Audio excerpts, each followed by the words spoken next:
Hey everyone, it's C, and I have been MIA for quite a while as far as making videos. I don't know if many of you know, but I was laid off quite a while ago. I did mention it in a prior video, and I've been interviewing. I've been trying to get back into the job market. So I just wanted to give some tips and tricks that I have learned since I have been out of work. Some things I learned through temp agencies, because I did work through a couple of temp agencies. So let's get started. Hopefully this will help someone if you're out there searching for employment or currently interviewing like I am. So the first thing I'm going to start off with is your resume. I updated my resume 3 times. Yes, 3 times. The format is very, very important. Your resume, first of all, should only be 1 page. If you are not a CEO of a company, your resume should not be more than 1 page long. Unfortunately, I didn't know that my original resume went 2 lines over 1 page, so I had to update that. The second resume that I updated, I went in when I was working through a temp agency, and just through basic talking, I found out that I was selling myself short. There was a lot of things that I didn't include on my resume because I felt they weren't important, or they weren't necessary or related to the job field that I'm in. I'm in the medical field, as in the secretarial aspect of the medical field. So a lot of things I left out, but sometimes when you leave things out, it may pertain to other things. So one of the things that I left out of my resume is that I am a wine educator. I've come to find out since then that being a wine educator is a big part of customer service. And although it's not directly related to the medical field, I did find out through a temp agency that I should put that on my resume, because that's a part of customer service, although it's completely unrelated to being a medical secretary. Second thing I've learned is that 2/3 of managers will not review your resume without a cover letter. I was unaware of that. I figured if your resume was up to par, you were extremely qualified, that it wouldn't matter, but they won't. 2/3 won't even look at your resume without a cover letter. So a cover letter is extremely important.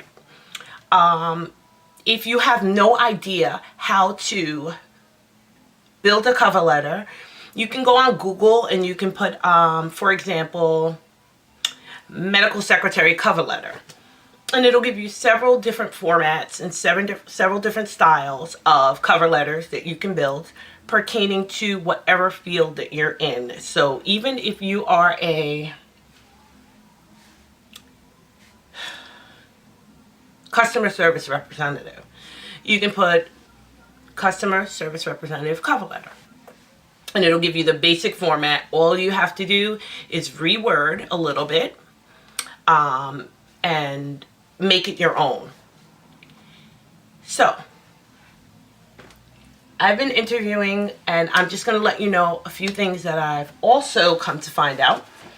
The next thing that's of utmost importance is always research the company that you are going on an interview for. Sorry, I'm just typing into the iPad a few notes. Always research the company that you're going on an interview for. They want to know that you're educated, and that you're educated on a company, and that you're truly interested in the company. You're not just, oh, I need a job and I'm just going to take any job. Show genuine interest. That's what they want to see. So I don't care if you're looking to work at a bubble factory. You better know what makes Mr. Bubbles bubbles better than anybody else's bubbles, for example. So yeah, that being number 2. So just jot down a few notes for yourself, and you can just run through. I mean, you don't need to know the entire history, but just give at least 5, I would say, key points of the company. any accolades, if they're an award-winning company, if they were recognized, if some of the doctors there, if, for example, you're going to a hospital, if a couple of doctors were recognized on Top Docs, which is a magazine they come out with in the medical field. So just always research whatever company it is. You need to research the company that you're going to interview. The next thing that I found extremely important is questions.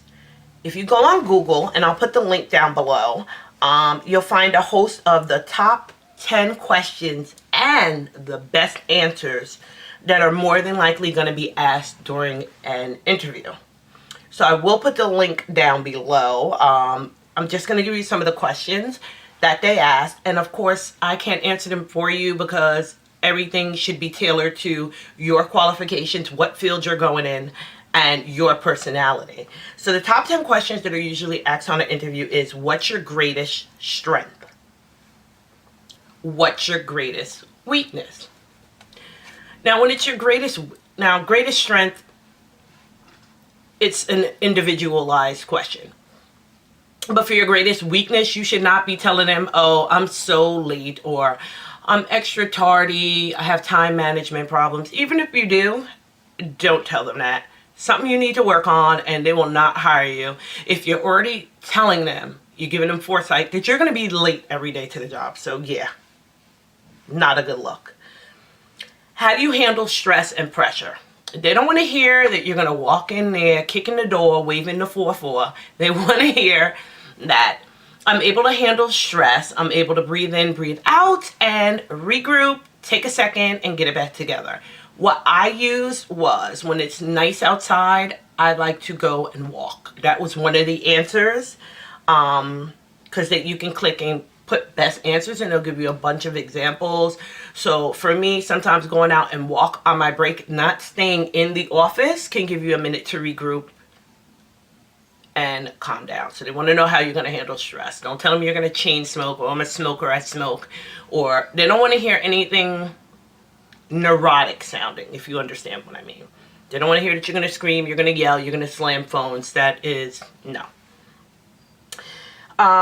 Describe a difficult work situation / project and how you overcame it is number 4. Number 5 is, how do you evaluate success? For me, I'm going to give you an example of what I put, but everything, of course, should be tailored to yourself. I evaluate success by setting goals and reaching those goals. That can be an answer for any job, because you'll see that you're goal oriented and that you're striving to accomplish things that you'd like to accomplish in life. So that can be used pretty much for most jobs. Why do you want this job? A lot of companies, if not all of them, will ask this. Several questions. For me, for my particular job, if it was in a hospital or a doctor's field, because this is an outstanding hospital, it's world renowned, blah, blah, blah, blah, blah. Fill in the blanks. But like I said, I'll put it down and you can click and it'll give you sample answers to each question. Why should I hire you? Don't say because I'm the best, nobody can do it better than me. Just say I would be an asset. I would love to be a team player, because they like to hear that you can work and get along well with others, depending on, like I said, what field you're going in. What are your goals for the future? Never tell a company that you're going to work with them for 6 months until something better comes along, or you plan on moving in 3 months. They like to focus on longevity. Even though it may be a job that you're going to take temporarily because you're out of work until something better comes along, never tell them that. Just tell them you would like to build, and you find yourself growing with the company, blah, blah, blah, blah, blah. Do not tell them. If that's something that you have in mind, it's something that you should not tell a hiring manager. You should just tell them your goals for the future, and your goals should include something within the corporation or within the company. And if something better comes along, and you go the professional route and give your 2 weeks notice, and then you let a new job, if a better job comes along, that you'll need to let them know you'll need 2 weeks for your job that you're leaving to find someone else. That looks good for the next job you're going to, and that looks good for the job that you're leaving. And you can still use that job on your resume. Remember, building your resume is key. Tell me about yourself. Tell me about yourself. You're never, ever, ever going to get into your personal life. When you're telling them about yourself, you're telling them about hobbies. I like to read. I like to educate myself on blah, blah, blah, blah. I'm just going to click some best answers. Let's see. And it puts,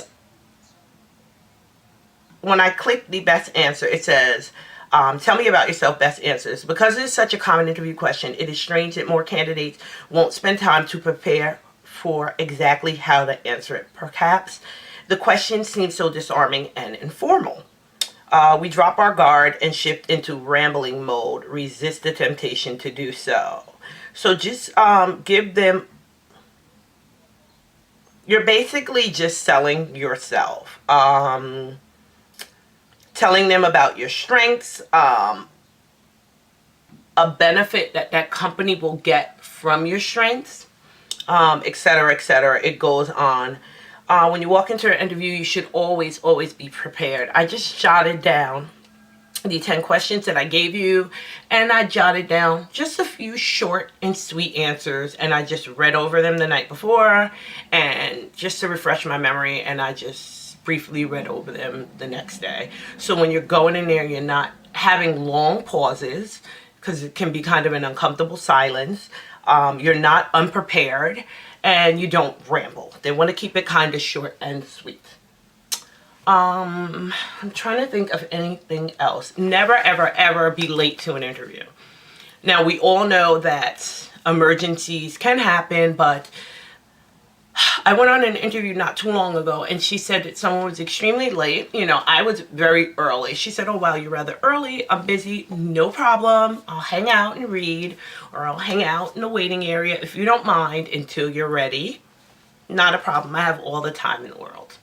That's what I told her. She loved the fact that I was extremely early, because if you show up extremely late to an interview, that's like your first impression. They're going to think that you're going to be late every day for work if you can't make it on time for an interview. Or if there's an extreme emergencies, because emergencies do arise, always call. Always call.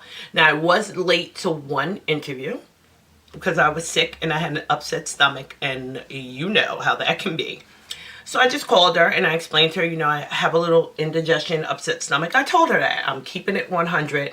I just want to stop and pick up some medication to settle my stomach, and I'll be right there. I'm coming off of a stomach virus. So I explained that to her, and she was very understanding. I asked if it would be okay if I was about 15 minutes late, and I called at least 30 minutes prior to my interview.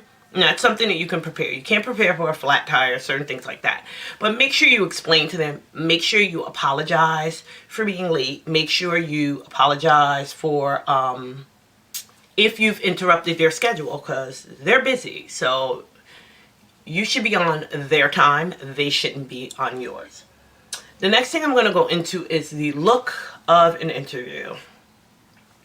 Now, some people know, but there are a lot of young people or people who do not know. Now, this is dependent on the field. If you're in the fashion world, you might be able to get away with a lot of things that are different. If you're in the makeup profession, you might be able to get away with a lot of things that are different. But for an interview, in any type of office setting or any type of corporate setting, your makeup should be extremely muted. You're not going to go up in there with candy yum yum. You're not going to go up in an interview with ruby woo on your lips. It's inappropriate. Some people frown on that. Although we know that's the fashion and that's in style, you don't know who's going to be interviewing you. You don't know what age they're going to be, and they might find a bright red lips offensive. You don't know if wearing makeup is against their religion. So you want to keep it light. You want to keep it, just enhance your natural beauty. This is the, this is the face I went with today. And I'm wearing Revlon's Nearly Naked on my face. On my lips, I have Velvet Teddy by MAC. And I just outlined it with a Jordana lip line in Berry, which is kind of like a mauve, and I blended it in. I do have very thin eyeliner because I have no lashes, so I didn't do an extreme cat eye. No. Let me see, I just hit my camera, sorry. I didn't do an extreme cat eye. I didn't walk in there with falsies out to here. That's inappropriate. For your everyday life, that's fine. For a club setting, that's fine. For going out with your friends, that's fine. It's not fine for an office setting or corporate America. Now, once you get hired and you get the manual on your dress code or your expectations, then you can go based on that. But when you're coming in, you should be very muted. Your makeup should be very light. I didn't contour. I did not highlight. I just put a little bit of Jordana, touch of pink blush on, and it's extremely light and close to my skin tone. So it just gave me a little bit of rosiness on my cheeks, and you can barely see it. And it goes very well with the lipstick I have on. I didn't put any glitter on my eyes. I didn't do anything. Because like I said, you don't know who's interviewing you. It can be an old lady who thinks that, wow, she has on a lot of makeup, or wow, her lips are bright, or so it should be like neutral colors on your lips, flesh tones, soft pinks, any soft color for your skin tone. The next thing is scent. Working in a hospital, I learned that a lot of people are sensitive to smells. You cannot wear extremely, extremely loud perfume on an interview. Don't overdo it. If you spray or dab a little on your wrists and behind your ears, it's fine. For me, I wore scented lotion from Victoria's Secret in Amber Romance, I believe, and the body spray after I got out of the shower. And you can still smell it. It's a soft, sweet vanilla muted scent on my body. And I just dabbed a little bit of a sweet, light scent on my pulses of my wrist. That way you have a soft, fresh, like I just took a shower smell, but you're not causing someone to sneeze, giving someone an allergic reaction, or just offending them with your scent. Next thing is clothing. I don't care where you're interviewing, you should not wear micro minis to an interview. Even if it's something you can wear afterwards, if you don't feel comfortable wearing a skirt, wear some nice tailored pants and a blouse. Do not wear a micro mini. It's inappropriate. I would say dress kind of as if you were going to church, but not church lady, if you understand what I mean. A nice dress, tailored, not a bodycon dress. You should not be showing every curve, lump, and bump in your body. I don't care if you have the most banging figure, it's inappropriate. Even if you want to wear that once you get hired and it's a very fitting dress and you have a little blazer on over it, then that's fine. Get the job first. Don't go in there looking like you're selling your body. You're selling your qualifications. You're not selling your shape. Let me see what else. Nothing should be see-through. If you're wearing a see-through shirt, that's fine. Please wear a cami under it. I hope most people know that you should not wear a Victoria's Secret bra underneath a sheer shirt. You should have a nice cami underneath the shirt if the shirt is kind of sheer. So I'm just going to show you, with all that being said, if you have any questions, feel free to put them down below. Good luck on your job search. The economy and the market is horrible right now. A lot of companies are downsizing. I was laid off due to downsizing. I was one of 250 people in my position laid off. So that leaves my area has a broad range of people interviewing. Another major hospital is about to lay off about 300 people. So I am interviewing and interviewing and interviewing before they reach their settlement and decide that they're going to lay off all these people, because there will be competition. Do not leave anything out on your resume. Like I said, I went back since I've been laid off for PowerPoint classes. I went back for Excel just to refresh my memory, because I am familiar with it. Word, put detailed. Working in the medical field, I had to put down certain medical software that I learned. Everything that you learn, just make sure you keep it short, neat, and sweet. You can sample, Google medical secretary. This is for example. So whatever field you're in, insert field here. Resume samples. And you can just tweak it to yourself. You can copy it, but of course change the words and put your qualifications down to give you an exact streamline. So I'm just going to show you what I wore to my interview. I just have on a nice blouse. Pretty blouse. With a, let me see if you can see that, sorry. It's a soft blouse. I have on a high-waisted skirt, and it's gray. It's a gray high-waisted skirt, and I have on a thin snakeskin gray belt to match the color of the skirt, and the belt has a little bit of gold detailing here. My skirt, you probably will not be able to see it, is a pencil skirt. It is slightly past my knees. It has a little slit in the back. Trying to think of what else. I did wear heels. I left my heels in the car because I drove back in flats. I did wear heels. Always carry flats with you in your bag just in case they want you to tour, because she did ask me if I'd like to tour the campus, etc. And you're not going to be walking in your stilettos, because she actually asked, are those the only shoes you bought? But I always am the one to have a purse full of everything, even needle and thread. Can't have a track slipping. So I did have flats in my bag. So always come prepared. Although you email them a copy of your resume, I'm sorry I'm all over the place, come with a hard copy of your resume. Because the lady had an email, but she also wanted a copy. What are you going to say? I emailed it to you, I don't have a copy? Always come prepared.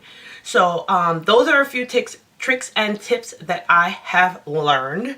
While you're off, if you are laid off, try and keep yourself current. A lot of libraries offer free training in computers. So take advantage of that. They're absolutely free. And just keep yourself current. Keep yourself active, keep reading, keep studying, and keep following up on your Another field. Thing that's kind of common sense, and I don't want to offend anyone if you don't know, so I shouldn't say it's common sense, because if you're new to interviewing, then you may not know. Do not go up in there with teal colored hair. Yes, teal ombre looks nice sometimes. Purple ombre looks nice sometimes. Not for a job interview. So if you just got a fresh weave or you just colored your hair, go to Sally's or go somewhere and get a mousse that you can put on your hair and that you can shampoo out. Do not go up on a job interview. First of all, colored hair besides normal color would not be acceptable in any corporate level. I'm sorry. It just wouldn't. Now, most medical offices, because I am on the corporate side as opposed to the patient care side, I'm the first person that everyone kind of sees when they come into the office, scheduling, etc., insurance and all of that. So, yeah, I have one ombre at my last job, but I worked there for 12 years. My ombre was very subtle, blondish on the tips, brown, just a brown into a very subtle blonde. I wouldn't go as a person of color on a job interview with platinum colored hair. I would not go on a job interview as a person of color with blonde hair. That's completely up to you, but that's completely unnatural. Now you can change that once you get the job and pass your probation period, but you should not. That should not be their first impression of you. I'm just saying. If you think it's appropriate for you and that's something you want to do, then that's fine. But if you've been going there a lot and you can't figure out why you're not getting hired, it could be because you are offending someone. Sure, we're fashionable. Sure, we're in beauty. We like to be on the curb and knowing into the latest of what's going on as far as color, as far as beauty, etc., etc. But especially me being a beauty channel vlogger, but it's not appropriate for me to go in to a job interview. As much as I want to put my blonde tip hair on until after you get the job. So I just wanted to say that. Keep it simple. Also, very important, I forgot, is a reference letter. Have great references. I'm sorry this is so long, but I'm just trying to give you a lot of key points. Have great references, personal as well as professional. Just type up a quick reference letter and save it. Just in case they ask, you can email it to them. Now, if they ask you and they want to write down, that's fine. But just to have it along with your resume and your cover letter, you can email them those 3 things prior to the interview. So again, thanks for watching. Sorry it's so long. Good luck on your job search. Bye.